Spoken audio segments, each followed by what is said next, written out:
Dan insya Allah saya akan ceritakan kepada tuan-tuan beberapa kisah yang boleh kita jadikan sebagai teladan dan panduan di dalam kehidupan kita. Pertama ialah kisah ini berlaku ketika zaman pemerintahan Sulaiman bin Abdul Malik. Ini antara khalifah yang cukup istimewa di mata beliau. Dalam banyak-banyak dia bertugas di samping Khalifah Umayyah, ada dua saja yang begitu rapat dan istimewa dengan Rajab, iaitu Sulaiman bin Abdul Malik dan Umar bin Abdul Aziz. Yang ini kisah beliau bersama dengan Sulaiman bin Abdul Malik. Satu hari ini Sulaiman bin Abdul Malik ni telah datang dalam satu majlis keramaian, bertemu dengan orang-orang yang besar, bertemu dengan orang-orang yang hebat. Jadi bila saja beliau ni mengiringi khalifah masuk ke dalam majlis, memang majlis tersebut ramai orang. Semuanya berkerumun nak mendekati dan menghampiri khalifah. Tiba-tiba dalam keadaan demikian, mata beliau ni terpandang satu sosok tubuh manusia. Daripada jauh ni nampak dah gah pada orang ni. Dari sudut kepribadian, dari sudut penampilan, nampak orang ni memang hebat, tapi dia tak tahu siapa, dia tak kenal siapa orang ni. Dari jauh dia nampak orang ni duk menyelit, duk mencelahi manusia, nak mari ke depan. Jadi bila semakin hampir, dia duk berasa dalam hati dia yang orang ni datang nak dekat dan menghampiri khalifah, nak berbicara sesuatu dengan khalifah. Jadi dia duk tunggu, rupanya bila orang ni makin dekat, dia bukan nak pergi jumpa khalifah, tapi dia duduk sebelah dia. Orang ni hak dia nampak hebat tadi, rupanya nak duduk dan nak bercakap dengan dia. Jadi bila sampai depan Rajab bin Haywah, lalu orang tadi menyampaikan ucapan dia, "Wahai Rajab, sesungguhnya sekarang ini kamu diuji dengan orang ini." Orang ni tu telunjuk tangan orang tersebut, tunjuk depan muka khalifah. Dia pesan dekat Rajab, "Wahai Rajab, hari ini ni kehidupan kamu sedang diuji dengan orang ni." Dengan siapa? Dengan khalifah.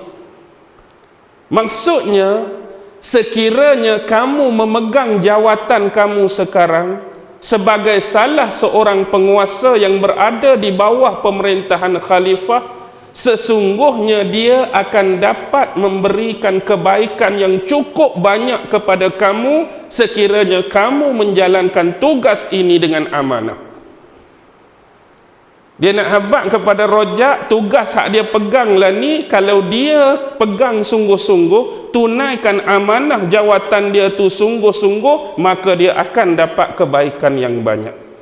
Tetapi ingat wahai Rajab, sekiranya kamu melakukan sebaliknya, iaitu bila kamu menjawab jawatan ini di samping khalifah, kamu juga mungkin akan boleh mendatangkan mudarat yang cukup banyak dan besar dalam kehidupan kamu sekiranya kamu tidak menunaikan jawatan ini dengan amanah.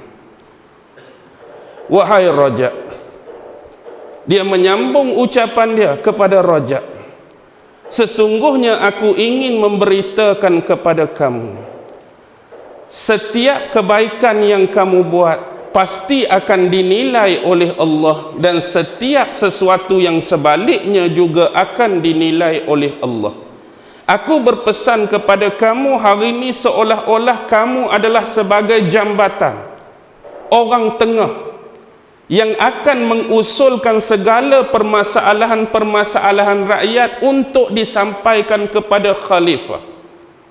Bila kamu dah pegang jawatan di bawah khalifah ni, akan ramai manusia-manusia yang bermasalah. Masing-masing akan datang membuat pengaduan tentang masalah. Nak tulah, nak nilah, nak tulah, nak nilah. Jadi kamu sebagai jambatan, maka tugas kamulah menyampaikan secara hak dan benar apa yang disuara dan diadukan oleh rakyat kepada khalifah. Sekiranya kamu dapat menjalankan tugas dan amanah ini dengan baik, sesungguhnya yakinlah kamu bahawa tapak kaki kamu akan tegak dan mantap di hari pengadilan di hadapan Allah. Kalau kamu buat betul-betul benda ni. Dan aku juga berpesan hari ini kepada kamu, wahai Rajab, barang siapa yang dia ini menyenangkan ataupun memudahkan keperluan saudaranya yang lain, pasti Allah juga akan menyenangkan dan memudahkan keperluan harian dia. Dengan tugas yang kamu pegang hari ini, sekiranya kamu memudah dan menyenangkan rakyat ini dengan membantu mereka, nescaya Allah juga akan memudah dan menyenangkan kamu.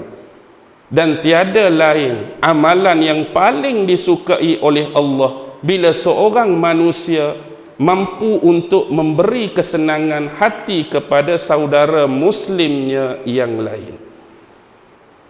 Jadi sampai berakhir di situ ucapan dia yang penuh makna, dan Rajab bin Haywah duk tunggu lagi perkataan-perkataan nasihat dan hikmah macam ni. Tiba-tiba kedengaran suaranya dipanggil oleh khalifah.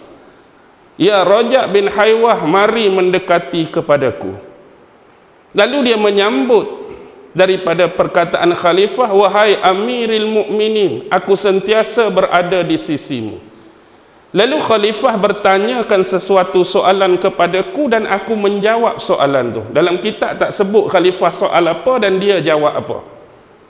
Dan dia berpaling sekali lagi kepada orang tu, dia nak pi lagi kat orang tu tak ada dah.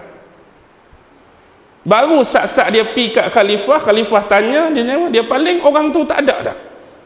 Lalu sebab dia nakkan lagi nasihat yang berguna seperti itu untuk jawatan yang dia pegang ni, dia duk cari kok celah-celah orang, mana lelaki tadi, dia tak jumpa dah.